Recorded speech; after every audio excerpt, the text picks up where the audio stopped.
राधा राधा राधा श्री राधा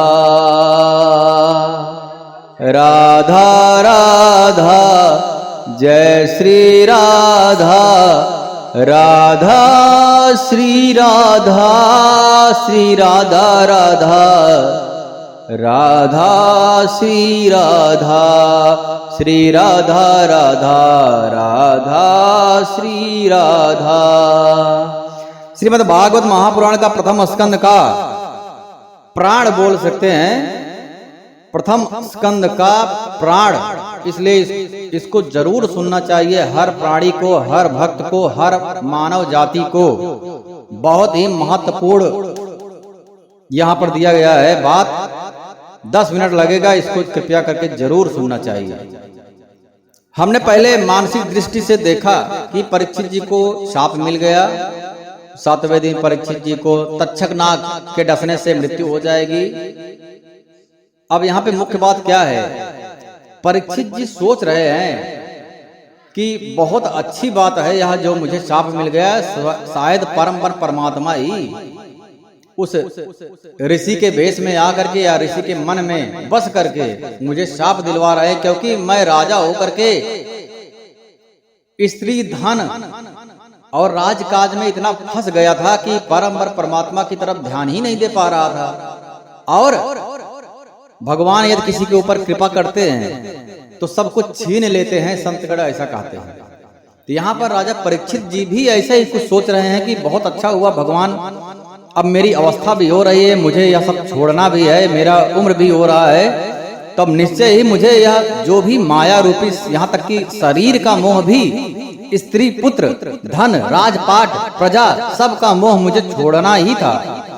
और परम ब्रह्म भगवान श्री कृष्ण कितने कृपालु है, कितने दयालु हैं कि मेरी माता के गर्भ में तो मेरी रक्षा किए ही, और उचित समय आ करके, उचित समय जब आया तो भगवान श्री कृष्ण ने ही एक संत के मन में ऐसी विचारधारा डाल दिया कि मुझे शाप मिल गया।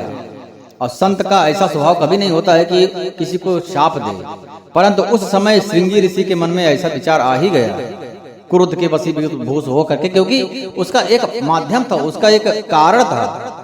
क्योंकि परीक्षित जी भागवत महापुराण की कथा सुनेंगे, उसके बाद में वह कथा संकलित होगी और लोगों के द्वारा जाना जाएगा, जो कलयुग में सारे प्राणियों के प्रति एक उनकी मुक्ति का एक कारण बनेगा। और उस समय परीक्षित के अलावा और कोई भी इस प्रकार का प्राणी नहीं था, भागवत योग्य प्राणी नहीं था जो श्रीमद् भागवत कथा का श्रवण कर सके। तो परीक्षित जी इसी प्रकार से सोच रहे हैं, बहुत ही अच्छा हुआ, क्योंकि मैंने ब्राह्मणों का अपमान किया था, और ब्राह्मणों का अपमान तो उसी क्षण मुझे मृत्यु दंड मिल जाना चाहिए था। 7 दिन पता नहीं किसकी कृपा से मुझे 7 दिन और मिल गया। यह भी भगवान की कृपा ही है, क्योंकि जो गाय का अपमान करता है, जो एक संत का अपमान करता है, उसको जीने का कोई भी अधिकार नहीं है। उस समय धर्मज्ञ लोग थे, अब आपकी आज की अवस्था तो कुछ अलग ही है। गाय का तो क्या बहुत ही बुरा हाल है, इसलिए हाथ जोड़कर विनती है सबसे कि गाय की रक्षा किया जाए, क्योंकि गाय के शरीर में समस्त देवता, समस्त भगवान बसते हैं, समस्त आदि शक्ति बसती है, समस्त सिद्धियां बसती है। गौ माता गोलोक धाम में भगवान श्री कृष्ण रहते हैं, और गोलोक धाम ही इसलिए बोला जाता है, वहां गायों का बहुत ही बड़ा प्रमुख स्थान है। तो गाय का अपमान जहां होता है, समझ जाना चाहिए कि अधर्म हो रहा है, और जब अधर्म होता है तो निश्चय ही विनाश हो जाता है। तो उसी प्रकार से राजा परीक्षित सोच रहे हैं। और परीक्षित जी ने क्या किया, अपने पुत्र जन्मेजय जी को राजपाट सौंप कर दिया, और जितना मोह ममता था सब काट दिया। अपने पुत्र के प्रति मोह, स्त्री के प्रति, प्रजा के प्रति मोह, और गंगा जी के किनारे आ गए। और जब गंगा जी के किनारे आए तो उनको जितने भी ऋषिगण है, देवर्षि हैं, सब लोग देख रहे हैं, और धीरे धीरे एक एक करके सब वहां पधारने लगे, क्योंकि ऋषिगण भी पवित्र स्थान पर आते हैं। तो उस समय क्या हुआ, त्रैलोक को पवित्र करने वाले बड़े बड़े महानुभाव ऋषि मुनि शिष्यों के साथ वहां पर पधारने लगे। तत्रोपजन मुर्भुवन्नः पुनानाम महानुभावा मुनियः सशिष्यः, अपने शिष्यों के साथ मुनिकर तो आए अपने शिष्यों के साथ वहां पर प्रायेण तीर्थाभिगमनः प्रदेश है, वहां पर आने लगे। स्वयं ही तीर्थान पुनन्ति संतः, तीर्थ तो बड़े बड़े जब संतगण आते हैं तो तीर्थ वैसे ही पवित्र हो जाता है, उनके चरण कमलों से, चरण रज से तीर्थ पवित्र हो जाता है। और कोई भी प्राणी वहां पर जाता है तो उसके सारे पाप नष्ट हो जाते हैं, क्योंकि वहां पर सिद्ध महासंत पधार चुके हैं। उनके चरण रज जब कोई भी प्राणी के ऊपर लगता है, स्पर्श होता है, तो उनके पाप नष्ट होने लगते हैं। तो बड़े बड़े संत महात्मा पधारने लगे। उस समय वहां पर श्रेष्ठ मुनि कौन कौन से आए?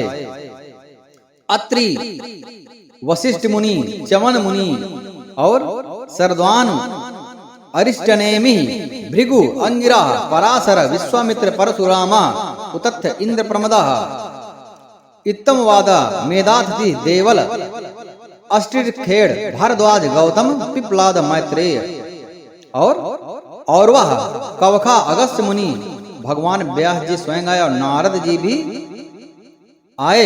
उसके अतिरिक्त बड़े बड़े श्रेष्ठ महर्षि वहां पर पधारने लगे। अत्रि, वशिष्ठ, च्यवना, शारदा और नरिष्ठ, नेविर, भृगु, पराशरो, गादसुरोस्त, राम, उतथ्य, इंद्र प्रमेदस्तुवा, मेधा तिथिर, देवलः, अष्टिखेड़ो, भारद्वाजो, गौतम, पिप्लादा, मैत्रेया और वह कवखा, कुंभ योनि, द्वैपायनो, स्वयं द्वैपायन वेद व्यास जी भी वहां पर पधारे। वहां पर इतने सारे ऋषियों को देख करके ये देख करके परीक्षित जी सबकी चरण वंदना किए और एक महत्वपूर्ण प्रश्न किए। वह प्रश्न ही बहुत ही महत्वपूर्ण है, इसलिए प्रथम स्कंद का श्रीमद् भागवत महापुराण का प्राण है यह प्रश्न। यह प्रश्न ही महत्वपूर्ण है। प्रश्न किए परीक्षित जी कि जो भी प्राणी मरणासन्न अवस्था में हो, मृत्यु के दरवाजे पर खड़ा हो, वैसे तो सारे प्राणी मृत्यु के दरवाजे पर ही खड़े हैं, किसको पता नहीं है कब मरना है। और यदि किसी प्राणी के पास बहुत ही कम समय हो तो ऐसी अवस्था में उसको बहुत ही सूक्ष्म ऐसा कुछ उपाय आप बताइए कि जिससे उसको कम प्रयास में भगवत प्राप्ति हो जाए और मुक्ति मिल जाए। उसका जो मानव जन्म लिया है, उसका जो उद्देश्य है, उसकी पूर्ति हो जाए। अब यहाँ पर दिया गया है कि जिस समय परीक्षित जी प्रश्न कर रहे थे, उस समय सुखदेव जी, भगवान सुखदेव जी का आगमन होता है। व्यास नंदन सुखदेव जी का आगमन होता है। बहुत ही सुंदर वर्णन किया गया है। 16 वर्ष की अवस्था, 16 वर्ष की अवस्था और नग्न अवस्था में आ रहे हैं जंगल से, क्योंकि उन्होंने पहले से ही आत्म तत्व में अपने मन को लगाए हुए, शरीर के प्रति कोई भी माया नहीं, रिश्तों के प्रति कोई माया नहीं, तो और कोई खाने पीने, घर द्वार, पति पत्नी का तो कुछ बात ही नहीं है। और श्याम वर्ण के, जिस प्रकार से भगवान श्री कृष्ण जो उनका रंग है, वही रंग है श्री सुखदेव जी का। सुखदेव जी का रंग है श्याम वर्ण। 16 वर्ष की अवस्था, भुजाएं लंबी, घुंघराले बाल और छाती शंख की जैसा, अर्थात भगवान के जैसे चिन्ह होते हैं। जिस तरीके से भगवान का रंग होता है, भगवान की भुजाएं होती हैं, उनके नेत्र होते हैं, नेत्र एकदम से बड़े बड़े नेत्र भगवान श्री कृष्ण के जैसे, कपोल, जंघा, इतना सुंदर भाव है, बहुत बड़ी बड़ी, इतना सुंदर वर्णन किया गया है कि जैसे मानो कि स्वयं परम वन परमात्मा निर्गुण निराकार सगुण रूप में आकर के राजा परीक्षित जी के प्रश्न का उत्तर देना चाहते हैं। उसी प्रकार से श्री सुखदेव जी आ गए वहां पर। और अब यहाँ पर उनको आकर के आते हुए देख करके जितने भी ऋषिगण थे, बड़े बड़े परम ज्ञानी, और पता नहीं कितने उम्र होगी, कुछ बोल नहीं सकते, बहुत बड़े बड़े उम्र वाले, हजारों साल उम्र वाले खड़े हो गए। परीक्षित जी यह देख करके आश्चर्यचकित हो गए कि सारे ऋषि खड़े हो गए, क्योंकि जो तेज होता है भगवत प्राप्त संत के मुखमंडल पे जो तेज होता है, सुखदेव जी का चेहरा एकदम दमक रहा था जैसे भगवान नारायण स्वयं आ रहे हैं। यह भाव देख करके सारे ऋषिगण उनके सम्मान में खड़े हो गए। उनके पिताजी वेद व्यास जी स्वयं खड़े हो गए। तो यहाँ पर एक बात समझने वाली है कि भक्तों को उम्र से नहीं कभी भी परखना चाहिए। एक छोटा बालक भी बहुत बड़ा भक्त हो सकता है भगवान का, और एक बहुत बड़ा 100 वर्ष का, 200 वर्ष का, 1000 वर्ष का उम्र का भी कोई भी इंसान हो, वो उसके अंदर खोट हो सकता है। और जो सम्मान मिलता है, जो सम्मान दिया जाता है, भक्त का दिया जाता है। भगवान के परम भक्त जो हैं उन्हीं का सम्मान किया जाता है, उम्र का सम्मान नहीं किया जाता है। यह बात यहाँ से हमको शिक्षा मिलती है कि बड़े बड़े ऋषि महात्मा 16 वर्ष के एक बच्चे के लिए, बालक के लिए खड़े हो गए सम्मान में, और आसन सबसे ऊंचा आसन था श्री सुखदेव जी का, वहां पर जाकर के विराजमान हो गए। उसके बाद परीक्षित जी जब देख लिए कि जब सारे ऋषिगण सुखदेव जी के लिए खड़े हो गए तो निश्चय ही बहुत बड़े संत हैं, ये परम प्रतापी भगवत परायण संत हैं, तो आ करके चरण वंदना किए। उसके बाद में प्रश्न करते हैं कि जो भी प्राणी मरणासन अवस्था में हो उसको क्या करना चाहिए भगवान, अब आप इसका उत्तर दीजिए। तो परीक्षित जी का यह प्रश्न सुन करके सुखदेव जी बहुत ही प्रसन्न हो गए। उन्होंने कहा कि यह जो प्रश्न किया है यह बहुत ही उत्तम प्रश्न है, और समस्त मानव जाति के कल्याण के लिए प्रश्न आपने पूछा है, कोई एक मनुष्य के लिए यह बात नहीं है।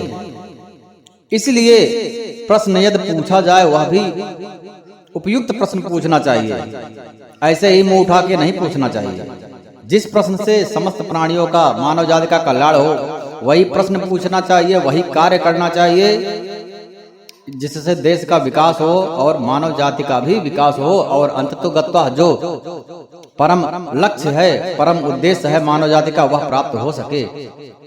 तो परीक्षित जी का यह प्रश्न सुन करके सुखदेव जी ने उत्तर में कहते हैं कि इस प्रकार का कुछ कार्य करना चाहिए कोई भी प्राणी का, कि कोई भी कार्य करे, अधर्म करे धर्म करे, इसका कुछ भी बात नहीं है, ठीक है। सबै पुंसाम परो धर्मः यतो भक्ति रदोच्यते। कोई भी प्राणी का जो भी कार्य करना है करे, यदि उस कार्य से भगवान के प्रति भक्ति की उत्पत्ति हो रही है तो वह कार्य सार्थक है, नहीं तो वह उसी प्रकार से है जैसे स्वाहा स्वाहा हवन में करो और हवन में अग्नि नहीं है, और स्वाहा करो तो उसका क्या अर्थ रह जाएगा, जलने वाला तो कुछ है नहीं, निरर्थक प्रयाश्रम मात्र है, कुछ भी उसका लाभ नहीं मिलने वाला है। तो सुखदेव जी कहते हैं कि ऐसा कुछ कार्य करना चाहिए कि मृत्यु के समय उस प्राणी को भगवान श्री कृष्ण के का स्मरण बना रहे, सुमिरन बना रहे, उनका मन भगवान श्री कृष्ण के चरणों में लग जाए, और कहीं भी नहीं भटके, अपने पुत्र की तरफ, स्त्री की तरफ, घर की तरफ, प्रॉपर्टी की तरफ, प्रजा की तरफ, शरीर की तरफ, कहीं भी और नहीं भटकना चाहिए। एकमात्र मन भगवान के चरणों में यदि मरने के समय लग गया तो निश्चय ही उस प्राणी की सद्गति हो जाएगी। यही एकमात्र साधन है, और इसी के लिए, क्योंकि अंत समय में ही मन भटकता है, और उस प्राणी को मरने के समय कोई तीर्थाटन पर जाकर के, पवित्र स्थान पर जाकर के ओम का जप करना चाहिए। ओम का जप एक भी क्षण छोड़ना नहीं चाहिए, मन से विस्मरण ना हो। ओम का जप लगातार ओम का जप करना चाहिए। ओम का जप करने से ही मन का शरीर के प्रति, स्त्री के प्रति, विषयों के प्रति, हर प्रकार के विषयों के प्रति से मन हट जाता है और ओम में लग जाता है। जब ओम में लग गया तो धीरे धीरे धीरे धीरे सांस को रोक करके, प्राणवायु को रोक करके ओम में विलीन कर दो, और भगवान श्री कृष्ण के रूप का ध्यान करते हुए प्राण को त्याग दो, उसी क्षण मुक्ति मिल जाएगा। और एक बात इसमें यह है कि यदि हम कोई भी प्राणी यदि ओम का जप करता है तो मरने के समय हो सकता है कि मन विचलित हो, इधर उधर फिर से स्त्री के प्रति चला जाए, फिर से पुत्र के प्रति चला जाए, धन के प्रति चला जाए, बैंक में इतना जमा किया हुआ 1 करोड़ उसका क्या होगा। तो होता है, मनुष्यों का ऐसा स्वभाव होता है। तो घबराना नहीं चाहिए। तो फिर से मन को पकड़ करके लाओ, वैराग्य की तलवार से फिर से मन को काटो और फिर से भगवान के चरण कमलों में ओम में लगाओ। जितनी बार जाए घबराओ मत कि नहीं होगा, ऐसा प्रयास करते रहो। अभ्यास है न कौन्तेय, अभ्यास करने से ही सब कुछ संभव है। यदि हम यही छोड़ देंगे कि अरे हमसे होगा ही नहीं, तो मुक्ति नहीं मिल पाएगी। मन जाता है जाने दो, फिर से उसको मन को हटाओ और भगवान के चरण कमल में लगाओ, ओम में लगाओ। उसके बाद में भगवान के जिस भी रूप में आपको ध्यान करना है ध्यान कर सकते हो, लेकिन ओम का उच्चारण मन हमेशा ओम में ही लगा रहे, एक क्षण के लिए भी विस्मरण ना हो।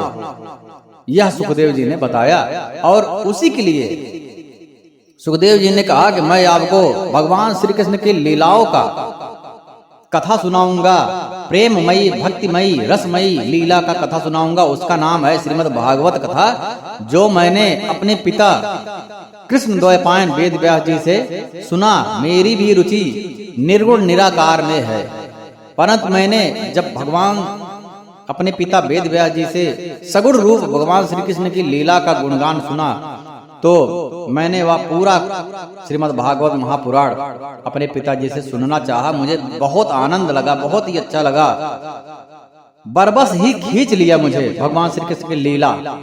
तो प्राणी को चाहिए भगवान श्री कृष्ण की लीला का, गुण का श्रवण करना चाहिए, गुणगान करना चाहिए। श्रवणम कीर्तनम विष्णुपाद सेवनम, जो भी कार्य करे सब भगवान के लिए ही करना चाहिए। और इसीलिए मैं आपको श्रीमद् भागवत महापुराण की कथा सुनाऊंगा, उससे आपका मन निश्चय ही भगवान श्री कृष्ण के चरण कमल में लग जाएगा। और आपके पास तो समय भी है, 7 दिन बहुत होता है, तो आपको मुक्ति निश्चित रूप से मिल जाएगी। आपका मोह जो शरीर के प्रति है, जो आपके पुत्र स्त्री के प्रति जो भी जहां कहीं भी लगा होगा, वहां से हटकर भगवान की तरफ चला जाएगा। भागवत महापुराण का उद्देश्य ही यही है कि जो भी प्राणी मन लगा करके सुनता है श्रीमद् भागवत कथा, उसका मन और कहीं लगता ही नहीं भगवान के अलावा, उसका मन ही एक जगह स्थायी हो जाता है भगवान के प्रति। इसीलिए श्रीमद् भागवत महापुराण सारे वेदों सारे शास्त्रों का सार है कहा जाता है। सारे शास्त्रों का सार श्रीमद् भागवत महापुराण है। यह ऐसा फल है, निगम कर बतरोर गलितम फलम, यह गला हुआ ऐसा फल है कि इसमें छिलका नहीं है। अब कोई भी फल होता है तो उसमें छिलका निकालना पड़ता है, इसमें निकालना योग त्यागने योग कुछ है ही नहीं। यह ऐसा फल है, आप खाओ, पकड़ो हाथ में और खाओ, पूरा खा जाओ, इसमें गुठली भी नहीं है। निगम का पतरोर गलितम फलम सुख मुखाद, इतना आनंद है कि इसको वाणी से बयान नहीं कर सकते हैं। अमृत द्रव संयुक्तम, रस अमृत भरा हुआ है। और पिबत भागवत रसमाल, ऐसा खाओगे, 1 और खाओ, 2 और खाओ, ऐसा खाते रहो, आपका कभी भी मन इन्हीं बिलोकत अति अनुरागा, बरबस ब्रह्म सुख मन त्यागा। कौन कह रहा है? जनक जी कह रहे हैं। जब श्री राम निर्गुण निराकार परम परमात्मा के सगुण साकार रूप को जब देखे तो बोल पड़े कि इन्हीं विलोकत ये कौन है? इनको देख करके तो मेरा जो मन ब्रह्म में लगा हुआ है, वह मेरा मन इनकी तरफ आसक्त हो जा रहा है, सगुण रूप की तरफ। ये बालक कौन है कि मेरा मन परम परमात्मा को छोड़ने के लिए मजबूर है और इसमें इतना आनंद प्राप्त कर रहा है। तो वही है कि जो भगवान श्री कृष्ण के सगुण रूप को सुन लिया, उसमें प्रेम में, उसके प्रेम में डूब गया, तो उसका मन कहीं और जा ही नहीं सकता। भाव यही है। तो इसीलिए श्रीमद् भागवत महापुराण बहुत ही महत्वपूर्ण बताया गया है। ओम नमो भगवते वासुदेवाय नमः।